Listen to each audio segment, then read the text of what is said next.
Hey guys, welcome to my Gamecube collection, part 1. I'm actually going to start showing all my Gamecube games because it's my favorite system of all time. It didn't used to be that. It actually used to be the PS2, but my friends later, said, hey, you should really check out the Gamecube. It was a really underrated system.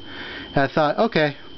And I kind of saw the light, see how it was really revolutionary, I've had a Gamecube since like 2010, but I knew about it way before.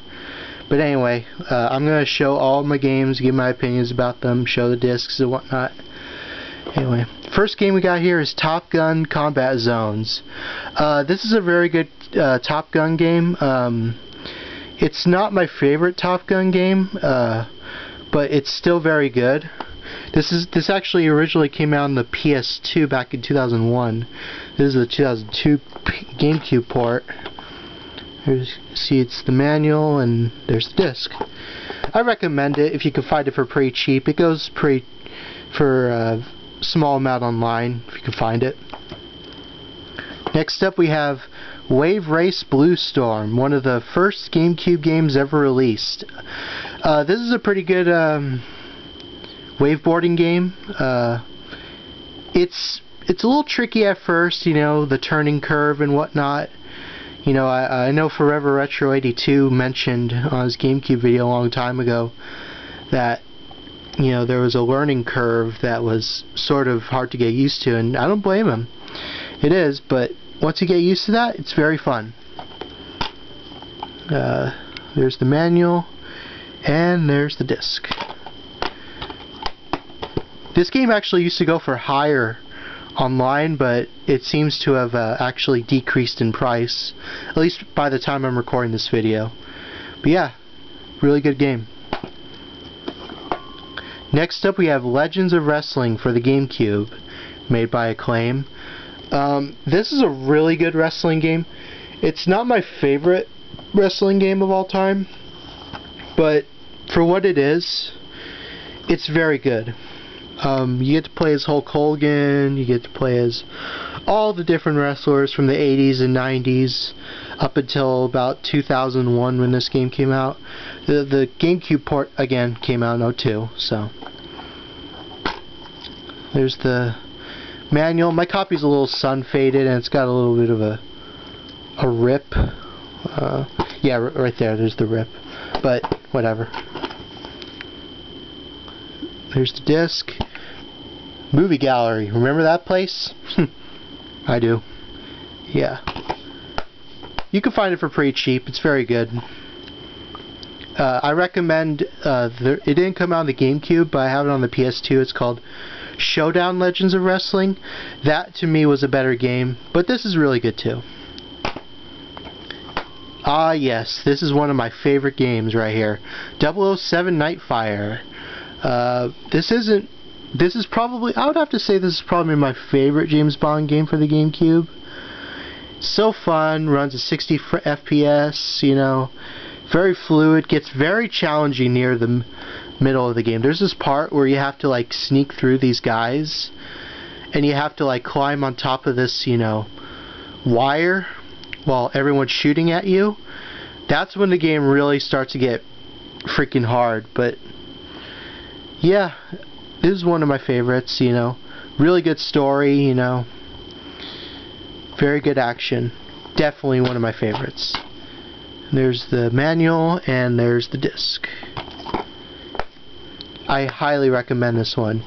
I think it's also on PS2 and PC. Goldeneye, Rogue Agent. I wasn't a big fan of this one. I'm gonna be real with you. It was okay. I haven't even beaten it yet, actually. I played about half of the game, and then I just, moved on. But I will finish it. I will. It's just not like the other James Bond game. It's actually 2 discs. It's sort of more, I don't know, like, it just doesn't feel like the other ones. But it's not bad, You can find it for cheap, I recommend it. Shrek Extra Large. A lot of people have different feelings about this one. I personally enjoy it, but I will say that it is very short. It's pretty short. Like you could beat this whole game in a day. But yeah, this is basically the GameCube port of the game called Shrek that was on the Xbox back in '01. This came out in '02. It's kind of cheap, you know, not a lot of the characters from the movie are really in it, but if you could get past that, if you kind of turn your brain off to this game and have you can have some fun with it. I dig it. It's dirt cheap too. Got it at GameStop years ago. Manual, and there's the disc. That's a good one. Speaking of Shrek, Shrek 2 for the GameCube. This one was vastly different from Shrek Extra Large. It was multiplayer.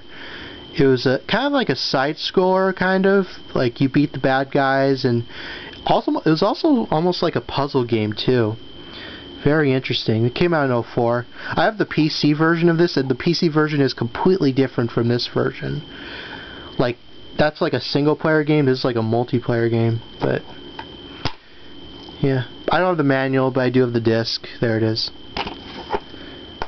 I prefer the PC version, but the console version isn't too bad. I recommend it.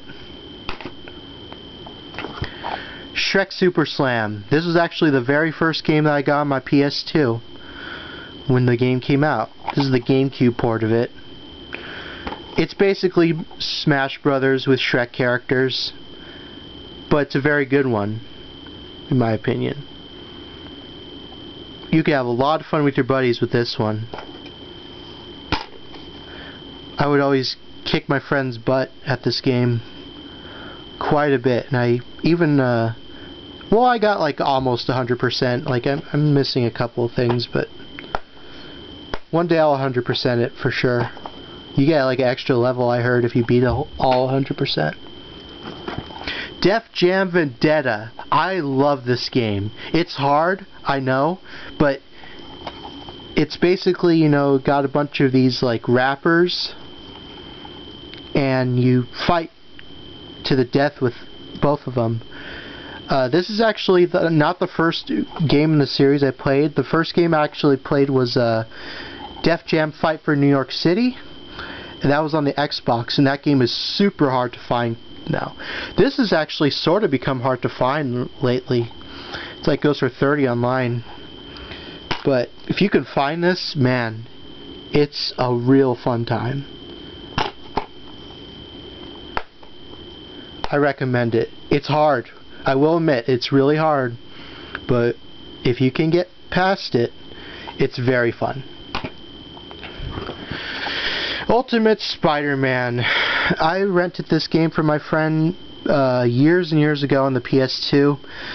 Completely forgot about it after, and then I bought it on the GameCube. I have to say, it's a very underrated Spider-Man game. You get to play as Venom or Spider-Man, and you get to like destroy things in the city, and it kind of plays like the second Spider-Man game on the PS2, only sort of more cel-shaded graphics and everything. It almost feels like a comic book, which I feel like that's what they were going for. But yeah, there's the disc and the manual. It's very underrated. I don't hear many people talk about it really online, but if you can find it, it's really good.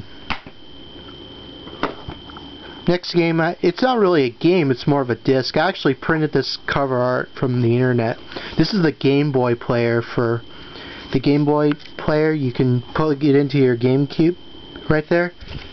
I have it right there. I don't know if you can see it, but yeah. You can plug it in your GameCube. You can play games from Game Boy, Game Boy Color, and Game Boy Advance on your big screen TV. Yeah, there's the disc. I know this has gotten really expensive lately, but if you can find it for a really good price, I recommend it, especially if you want to play Game Boy games on your TV. Kind of like the Game Boy player and the SNES from back in the day. But I do recommend it.